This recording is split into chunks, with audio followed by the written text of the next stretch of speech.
खत्म करो ये चलन, इस्लाम ने इजाजत दी है, लेकिन ऐसे देख कि जिस बेटी को देखा जा रहा कि उस बेटी को भी खबर ना हो। हाँ, ऐसे देखो कि जिसे देखा जा रहा है उस बेटी को भी खबर ना हो। और हमारी माँ बहनें, अल्लाह माफ करे, हमारी दुआएं ये रहती हैं सजदों में, अल्लाह मेरी बेटी को ऐसा घर देना जिसमें ये शहजादी बन के रहे। और जब पराई बेटी अपने घर आए तो उसे हम कुत्ते की औकात बराबर भी इज्जत नहीं देते। और याद रखो, इज्जत उसी की बेटी को मिलेगी जो दूसरे की बेटी को इज्जत देगा। ये याद रखना, वरना कोई तावीज तुम्हें नहीं बचा पाएगा, कोई वजीफा नहीं बचा पाएगा जब तक तुम्हारे अपने अमाल बेहतर नहीं होंगे। अपने अमाल। कुछ दिन पहले की बात थी, अखबार में एक बेटी ने ना वो न्यूज देखी, एक बेटी ने जहर खा के मरने की कोशिश की, लेकिन हॉस्पिटल लेके गए, बच्ची बच गई। तो पूछा, बेटी तुम मरना क्यों चाहती थी? उसने कहा, मुझे कुछ लोग देखने के लिए आए थे और उन्होंने खा पी के मुझसे, मेरे घर वालों से कहा कि जाके घर जवाब देंगे। उसने कहा, हमने 3 दिन इंतजार किया। सुने, बेटी की जिंदगी बड़ी नाजुक होती है। मैं तो दुआ करता हूँ अल्लाह करे किसी की बेटी का दिल ना दुखे, किसी की बेटी का दिल ना टूटे। उसने कहा आए, और कहने लगे घर जाके जवाब देंगे। घर जाने के बाद उन लोगों ने 3 दिन के बाद जवाब दिया और कहा, हमें तुम्हारी बेटी पसंद नहीं। हमारे घर वालों ने पूछा क्या कमी रह गई, तो ये बात बताई गई कि जब लड़की चाय बना के लाई थी तो हाथ से अपने उठा के कप सास के हाथ में नहीं दिया था। सिर्फ इतनी सी बात पे किसी की बेटी को तुमने मौत के किनारे लाके खड़ा कर दिया। कौन सा आसमान टूट पड़ा था अगर बच्ची ने हाथ में कप ला के नहीं दिया था? कौन सी जमीन फट गई थी अगर बेटी ने सास के हाथ में कप नहीं दिया था? खुदा के वास्ते किसी की बेटी का तमाशा ना बना, किसी की बेटी को रुसवा न कर, वरना तुझे नहीं पता जब बेटियां रोया करती हैं और बाप एक बार आंसू देख ले पूरी जिंदगी बाप रोया करता है, पूरी जिंदगी बाप रोया करता है। ये जिंदगी हमारी, तेरा ही नया रिश्ता हो गया। कायनात में कोई हुजूर की बेटी जैसी बेटी हो तो लाके दिखाओ, अली जैसा कोई मर्द हो तो लाके दिखाओ। मगर कसम खुदा की कितनी सादगी, आके हुजूर के कदमों में बैठ गए। मेरे हुजूर ने फरमाया, अली खैर तो है, कैसे आना हुआ? गर्दन झुक गई, कहने लगे, या रसूल अल्लाह जो अली चाहता है वो आप जानते हैं। मेरे हुजूर ने फरमाया, अली हम बता दें या तुम बताते हो? अली सहाबी थे, वहाबी नहीं। वो जानते थे हुजूर दिलों की खबर रखते हैं, और कोई गैब क्या तुमसे निहा हो बना, जब ना खुदा ही छुपा तुम पे करो। अली तुम बताते हो या हम बताएं? या रसूल अल्लाह आप जानते हैं। मेरे हुजूर ने फरमाया, अली तुम जवान हो गए हो। सुने नौजवान जो अपने बाप से मुंह लगा के कहते नहीं अपनी मर्जी से शादी करूंगा मैं, सुनो खुदा के वास्ते कभी जवानों अपने बाप से ये हक न छीनना, अपनी माँ से ये खुशी न छीनना। जानते हो जब तुम पैदा भी नहीं हुए थे माँ तब कहती थी अल्लाह बेटा देगा ना तो अपनी मर्जी से उसके लिए चांद से दुल्हन लेके आऊंगा। जब तुम आए नहीं थे और जब आ गए तो माँ ने कितने सपने सजाए होंगे, कितने ख्वाब माँ की पलकों पे होंगे, सोच भी नहीं सकते। आज बंदा माँ से कहे नहीं जी अपनी मर्जी से रिश्ता करूंगा मैं, माँ कहती नहीं बेटे हमें पता है हम देखेंगे। कहा ना तुम क्या जानो बीवी कैसी होनी चाहिए, मैं जानता हूं कैसी होनी चाहिए। जिसने 2 घंटे कोने में बैठ के लड़की से बात की है वो जानता है बीवी कैसी होनी चाहिए। ये जिसने 50 साल एक बीवी के साथ गुजारे हैं वो जानता है बीवी कैसी होनी चाहिए। सोचो, सोच समझ के फैसला करो, वरना कभी कभी बुजुर्गों ने कहा था लम्हों ने खता की थी सदियों ने सजा पाई। तुम्हारी 1 मिनट की गलती तुम्हें सदियों रुला सकती है, इसलिए ये फैसले खुद ना करना। नौजवान कहता मैंने देख रखी है, मुझे पसंद जो मैं उससे करूंगा। हाँ लोग सवाल करते फोन पे, हजरत लव मैरिज जायज है इस्लाम में? ये क्या मौका पड़ गया, क्यों पूछा तूने? लव मैरिज जायज है कि नहीं? तुझे बताऊं नुकसान कितने बड़े हैं। जितने लव मैरिज मिलते हैं उनमें महीने 6 महीने के बाद या तो लाश फ्रिज से निकाली जाती है, या तालाब से उठाई जाती है, या खेतों से निकाली जाती है, या लड़कियों को फांसी पर लटका दिया जाता है, या खुद जहर खा के मर जाया करते हैं। वजह क्या है? वजह यह है कि इसने बाप की नहीं मानी है, अपनी चलाई है, अपनी मर्जी के मुताबिक निकाह किया। क्या नहीं अच्छा होता? बाप की मर्जी से निकाह कर लेता। अगर लड़की 19 भी होती तो कसम खुदा की 1% उसके साथ खुदा की रहमतें आ जाती, तेरी दुनिया भी कामयाब हो जाती, आखिरत भी कामयाब हो जाती। नारे तकबीर, नारे रिसालत, उलमाए अहले सुन्नत, मसलके आला हज़रत, जिंदाबाद जिंदाबाद। तवज्जो है ना आपकी? थके तो नहीं अभी? जरा कह दें या रसूल अल्लाह। अल्लाह सलामत रखे। बस सुने मेरी बात, मैं बहुत लंबी गुफ्तगू नहीं करूंगा, बस जितनी देर आप सुनेंगे ना इंशाअल्लाह उतनी देर। अल्लाह सलामत रखे। किसी भाई ने पूरी रात का नाम ले दिया। हाँ, मुझे कल भी जाके, कल मुझे पटना में तकरीर करनी है। अल्लाह आपको सलामत रखे। बस सुने मेरी बात, मैं अर्ज कर रहा था, रिश्ते सोच समझ के किया करो, देखभाल के किया करो, और किसी का तमाशा ना बनाया करो। हजरत अली रज़ी अल्लाह तआला अन्हु हुजूर के आगे बैठे, हुजूर के आगे सुने, बेटी वाले भी सुने और बेटे वाले भी सुने। हुजूर ने फरमाया, अली जवान हो गए हो, क्या इरादा है? निकाह का इरादा है कि नहीं? इतना सुना हजरत अली की आंख में आंसू आ गए। कहने लगे, या रसूल अल्लाह, मेरे तो बाप भी आप हैं, मेरे सब कुछ आप हैं। हुजूर, आप ये मुझसे पूछ रहे? जैसे आपकी मर्जी है वैसे अली की मर्जी है। सुभान अल्लाह, सुभान अल्लाह। फिर ये नहीं कहा किससे करोगे? हुजूर जानते थे अली क्या नियत लेके आया है। हुजूर अपनी जगह से उठे ना, घर की तरफ चले, जिब्रील अमीन आ गया। या रसूलल्लाह किधर जा रहे? बेटी के पास। क्यों? कि अली आया है ना रिश्ते के लिए। का फिर का बेटी से इजाजत लेनी है। हजरत जिब्रील क्या कहते हैं? या रसूलल्लाह, पूछने की जरूरत क्या है?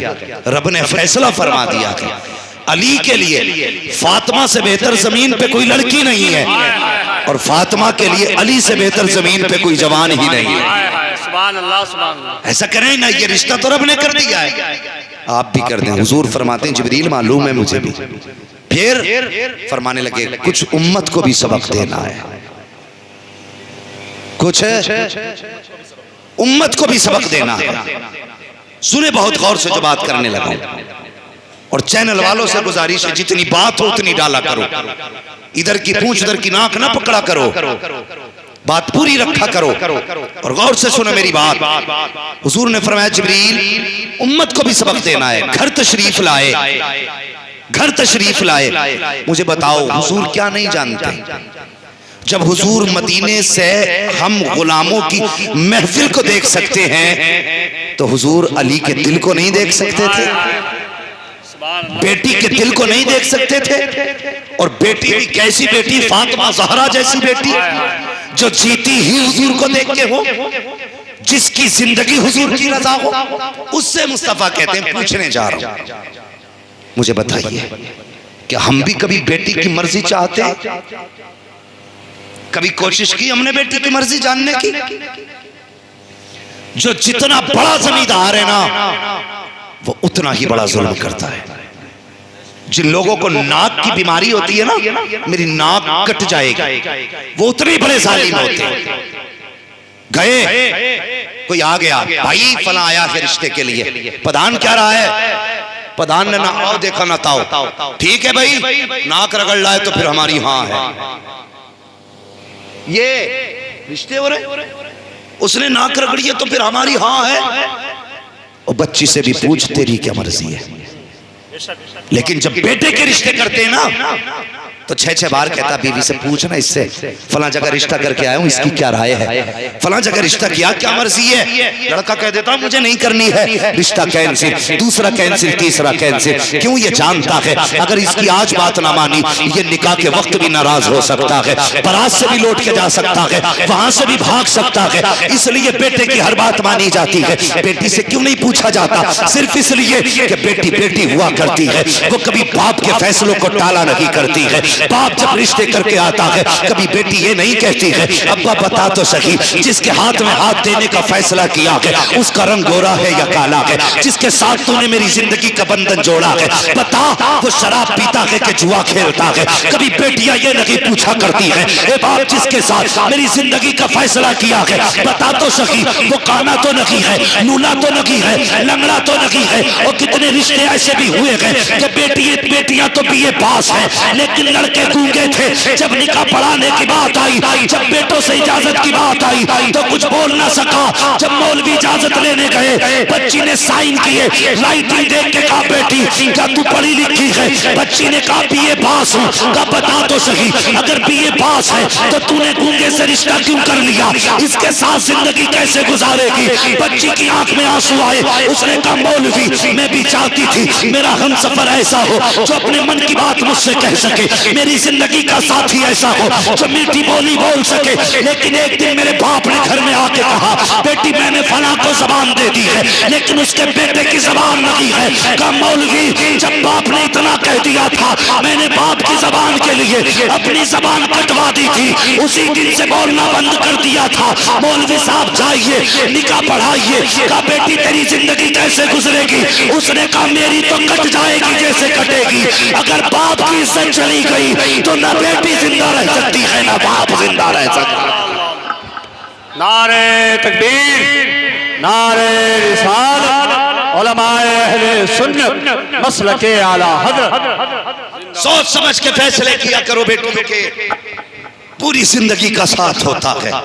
हमें पता है कितनी बेटियां रोती हैं, हम जानते हैं कितनी बेटियों की आंख में आंसू होते हैं, कितने लोगों की बेटियां इस वक्त ऐसे जिंदगी गुजार रही हैं कि लोग कांटों पे इतनी मुश्किल से जिंदगी नहीं गुजारते। खुदा के वास्ते बेटियों के फैसले सोच समझ के करना, सोच समझ के फैसले करना।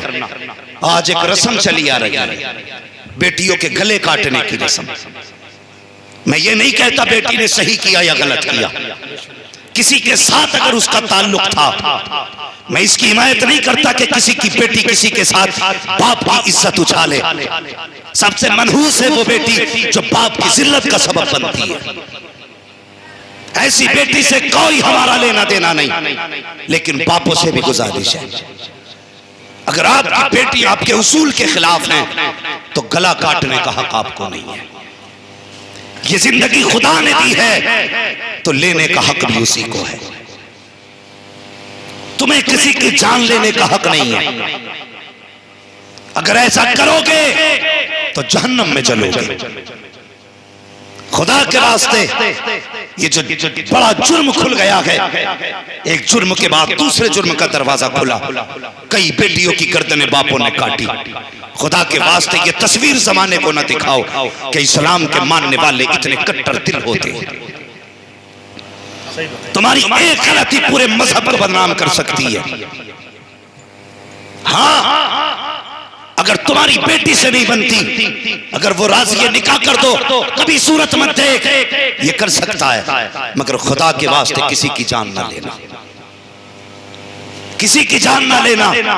यह पढ़ते जा रहे हैं, लेकिन बेटियों से भी हाथ जोड़ के गुजारिश है जब तुम्हारे कदम बहकने लगे तो बाप की टूटी जूती देख लेना और सोचना इसने अपनी टूटी जूती में 10-10 पैबंद लगाए लेकिन कभी तेरे सर का दुपट्टा नहीं उतरने दिया। ये बाप भी चाहता तो तुझसे बर्तन धुलवा के पैसे कमवाता, लेकिन इसने दोपहरी में अपने वजूद से ज्यादा तो ईंटें उठाई लेकिन तुझे किसी के दरवाजे पे रुसवा नहीं होने दिया। आज तुझे लुकमा लुकमा करके बाप ने खिला के बड़ा किया। आज तेरी जिम्मेदारी बनती है बेटी मर जाना लेकिन बाप की इज्जत पे आंच मत आने देना। यार बेटी की जिम्मेदारी है। अगर बेटियां ऐसा न कर सकी तो फिर सोचें खुदा को कौन सा जवाब देंगी, मुस्तफा को कौन सा जवाब देंगी। जरा सोचें और बेटियों को तालीम दो, इन्हें समझाओ। घर जाके बेटियों से कहा करो कि कभी तकरीर भी सुना कर ताकि तेरी जिंदगी में इनकलाब आए।